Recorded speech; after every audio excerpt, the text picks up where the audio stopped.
London, an Italian judge ruled on Wednesday that two of the world's largest oil companies, Royal Dutch Shell and Eni, the Italian company, must go on trial on charges of corruption over a $1.3 billion oil deal in Nigeria.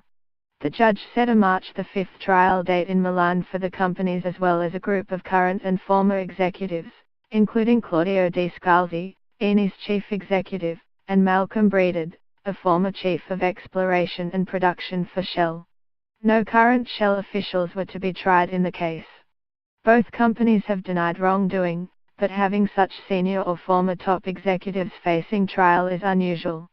The court case is likely to highlight the murky dealings of the international oil business, in which large sums of money are sometimes paid to governments for access to resources.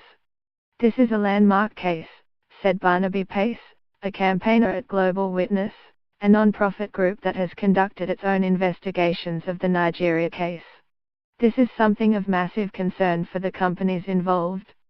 The case stems from a long-running investigation by Italian prosecutors into the two companies' purchase in 2011 of a potentially lucrative offshore tract called OPL 245 in the Atlantic Ocean off Nigeria.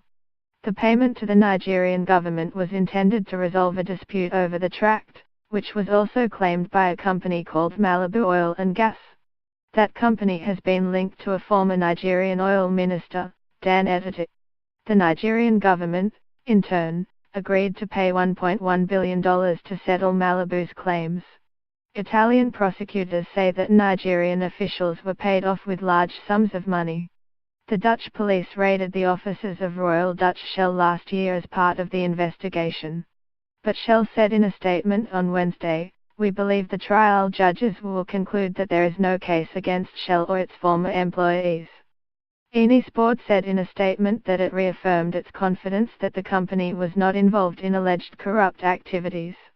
The board also confirmed its full confidence that Chief Executive, Claudio Di Scalzi, was not involved in the alleged illegal conduct. Mr. Breedon said in a statement, "I have done nothing wrong and believe that will become clear in any legal proceedings." The companies assert that their payment to the Nigerian government was legal and that they did not know and are not responsible for what happened to the money afterward. Shell has said that it realized the only way to resolve the dispute over the block was to reach a settlement with Mr. Etete and Malibu. Shell is the largest oil company in Europe and the biggest operator in Nigeria. Eni is Italy's flagship company, with operations around the world. The Italian company is particularly strong in oil and gas-rich African countries like Algeria, Libya and Mozambique.